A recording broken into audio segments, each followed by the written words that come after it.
दोस्तों, राहुल गांधी ने जिस तरीके से चुनाव आयोग की पोल खोली है, अब महाराष्ट्र के नेता आदित्य ठाकरे भी कह रहे हैं कि राहुल गांधी जो सबूत दे रहे हैं ये हवा में नहीं दे रहे, बल्कि वोटों की चोरों उन्होंने सबूतों के साथ पकड़ा है।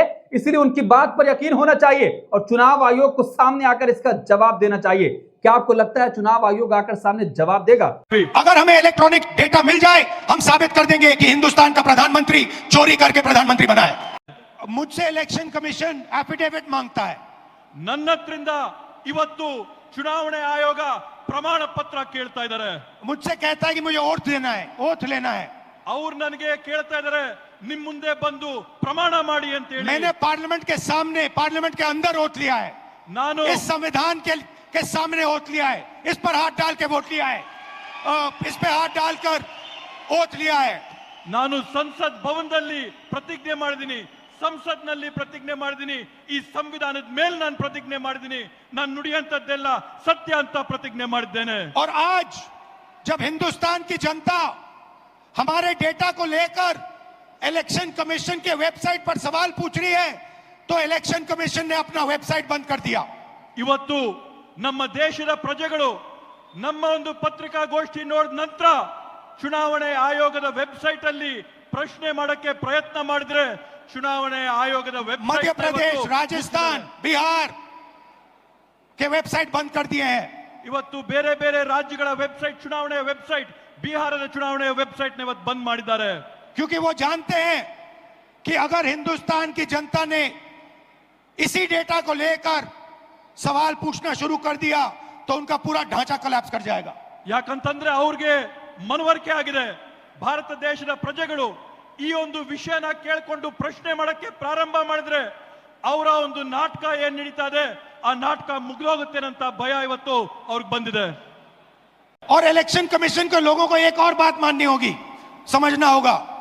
ಇವತ್ತು ಎಲೆಕ್ಷನ್ ಚುನಾವಣೆ ಆಯೋಗದವರು ಜನರ ಹತ್ರದಿಂದ ಕೇಳಂತ ಮತ್ತೊಂದು ಪ್ರಶ್ನೆಗೆ ಉತ್ತರ ಕೊಡಬೇಕಾಗ್ತದೆ। हमें एक सीट की सच्चाई निकालने के लिए 6 महीने लगे।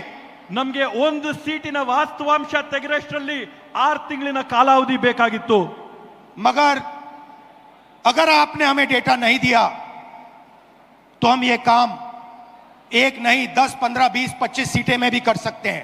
ನೀವೇನಾದ್ರೂ ನಮ್ಗೆ ಮಾಹಿತಿನ ಕೊಟ್ಟಿಲ್ಲ ಅಂದ್ರೆ ನೇರವಾಗಿ ನಾವು ನಿಮ್ಗೆ ಹೇಳ್ತಾ ಇದೀವಿ, ಒಂದು ಕ್ಷೇತ್ರ ಅಲ್ಲ, 5, 10, 15, 25 ಕ್ಷೇತ್ರಗಳಲ್ಲಿ ನಾವು ಈ ಮಾಹಿತಿನ ಸಂಗ್ರಹ ಮಾಡಿ ಬಹಿರಂಗ ಮಾಡ್ತೀವಿ। पेपर कॉपियां हैं हमारे पास, ನಮ್ಮ ಹತ್ರ ಮಾಹಿತಿ ಇದೆ ಇದ್ರ ಬಗ್ಗೆ।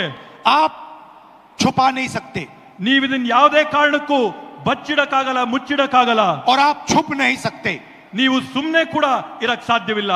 एक ना एक दिन आपको ऑपोजिशन का सामना करना पड़ेगा। ಒಂದಲ್ಲ ಒಂದಿನ ನೀವು ವಿರೋಧ ಪಕ್ಷಗಳನ್ನ ಎದುರಿಸಲೇಬೇಕಾಗುತ್ತೆ ಅಂತ ಹೇಳ್ತೀನಿ ಈ ಸಂದರ್ಭದಲ್ಲಿ। हर ऑफिसर को और इलेक्शन कमिश्नर को यह बात अच्छी तरह समझ लेनी चाहिए।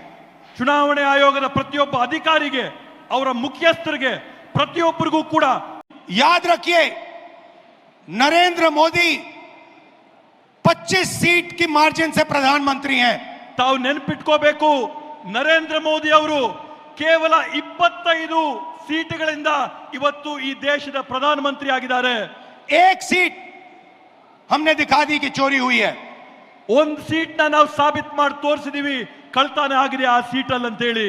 25 सीट वो 35,000 या कम वोटों से जीते हैं। 25 ಸ್ಥಾನಗಳನ್ನ ಅವರು 34,000ಕ್ಕಿಂತ ಕಡಿಮೆ ಅಂತರದಲ್ಲಿ ಇವತ್ತು ಜಯ ಸಾಧಿಸಿರೋದನ್ನ ನಾವು ನೋಡಿದೀವಿ। अगर हमें इलेक्ट्रॉनिक डेटा मिल जाए, हम साबित कर देंगे कि हिंदुस्तान का प्रधानमंत्री चोरी करके प्रधानमंत्री बना है। ಇವತ್ತು ನಮ್ಗೆ